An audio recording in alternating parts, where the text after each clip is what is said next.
aux gens que nous avons mis au devant des choses, travailler à les encourager, travailler à les amener sur le chemin que nous avons nous-mêmes défini. Parce qu'il serait hasardeux aujourd'hui de continuer dans cette façon à croire que la rue peut toujours résoudre les choses et nous créons que nous nous débouchons dans l'anarchie et finalement qu'on ait un État qui n'a pas de responsable, un État faible et que le chaos soit installé dans notre pays. Donc en tant que jeunes responsables, nous avons estimé que de la même façon que nous sommes sortis les 30 et 31 pour demander le départ de Blaise Compaoré, nous revenons à la charge aujourd'hui pour dire que notre silence, ce n'est pas de la peur. Notre silence, ce n'est pas parce que nous ne pouvons pas faire comme certains, c'est parce que tout simplement nous avons estimé que ce qui se passe dans ce pays aujourd'hui, nous avons travaillé à l'instaurer et nous devons travailler également à sauver notre pays de quelque manière que ce soit pour que la démocratie puisse gagner en 2015.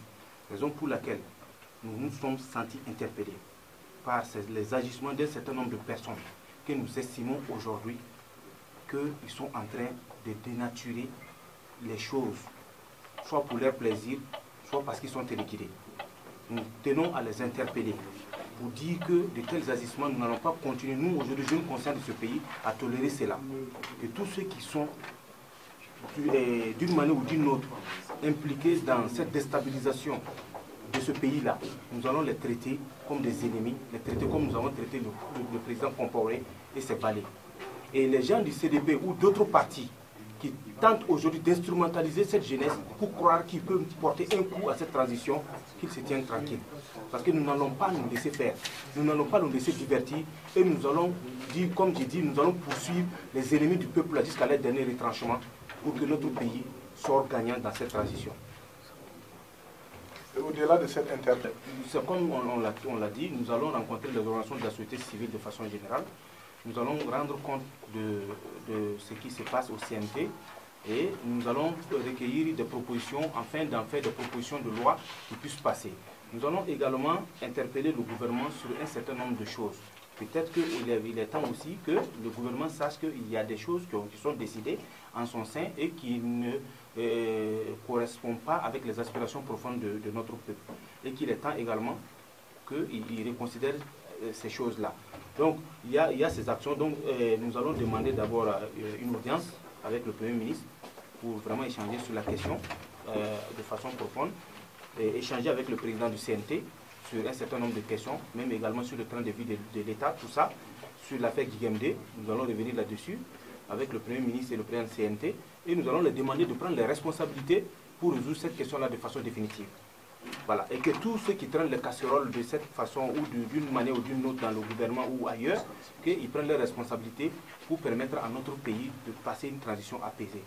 Donc nous allons manifester notre soutien également pour que cette transition se passe bien. Voilà. Et quel est le point de vue de la coalition justement par rapport à cette affaire Guigemdé? D'aucuns pourraient penser en tout cas que vous soutenez. Loin de nous, c'est comme on a dit, très honnêtement, personne à ma connaissance n'a ouvert sa bouche pour dire qu'il soutient Guigemdé. Nous ne le connaissons pas. Personnellement, je ne l'ai jamais vu. Et je dis aujourd'hui, si ce qui est dit est vrai, c'est tout à fait normal qu'on demande son départ. Mais nous avons dit aussi que nous avons des lois et des textes au Burkina, que cela soit fait selon les règles. C'est ce que nous nous demandons. Aujourd'hui, si c'est établi réellement que ce qu'on lui reproche est vrai, que le Premier ministre prenne ses responsabilités. C'est ce que nous demandons. Maintenant, ce que nous disons aussi, que nous ne sommes pas d'accord parce que tout simplement, nous ne voulons pas chaque fois que ce qu'on peut résoudre de façon simple là, qu'on passe par d'autres méthodes pour le résoudre. Voilà, et empêcher les gens de travailler. Ça fait bientôt combien de temps on est concentré sur certaines choses et les choses ne font que traîner. Pourtant, nous n'avons que 10 mois. Après, c'est pour dire que nous n'avons pas pu aujourd'hui faire un toilettage de la Constitution. Il y a la question foncière qui est là. Les gens ont accumulé des parcelles, près de 20, 30, 40, 100 parcelles, des hectares de trucs dans ce pays. Il faut, aujourd'hui, nous avons dit, il faut mettre des commissions d'enquête parlementaire s'il le faut. Il faut traquer tous ces gens-là pour que la vérité éclate. Il y a la question des crimes économiques et des crimes de sang. Il faut qu'on pose les bases de la résolution de la justice dans toutes ces questions-là. Donc, il y a tellement de choses à faire. On ne peut pas continuer à se focaliser sur des choses pendant qu'il y a des élections qui sont faites pour ça, et nous tromper de combat. Donc, nous demandons qu'aujourd'hui, le combat que nous menons là, nous ne devons pas nous tromper de ce combat-là. C'est clairement mettre le Burkina Faso sur les voies de la démocratie et que le président qui va venir en 2015 là ne puisse pas faire les mêmes erreurs que celui qu'on a chassé. Donc dis-moi c'est que les gens fassent pardon et qu'on nous laisse évoluer. Est-ce que vous pouvez revenir sur les salaires que vous touchez? Est-ce vrai que vous touchez 800 000 francs par mois à l'Assemblée nationale? C'est ce qu'on dit. Aujourd'hui, vous savez, ce serait assez aventureux pour moi si je vous dis que c'est vrai. Parce qu'on est arrivé dans une situation que nous-mêmes nous ne maîtrisons pas. Et nous estimons qu'aujourd'hui, autant que vous, nous voulons tous que le Burkina Faso connaisse, j'allais dire, une vie qui correspond à l'ensemble des Burkinabés.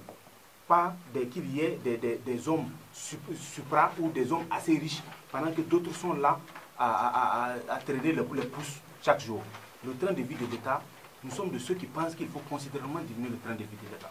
Mais nous demandons également que les gens nous laissent le temps de comprendre réellement ce qui se passe avec ce que les gens avancent. Est-ce que véritablement, ce que les anciens députés prenaient, c'était quoi? Combien? On ne le sait pas. C'est maintenant que nous sommes en train de chercher à découvrir certaines choses. Qu'est-ce qui se passe avec la réalité aujourd'hui?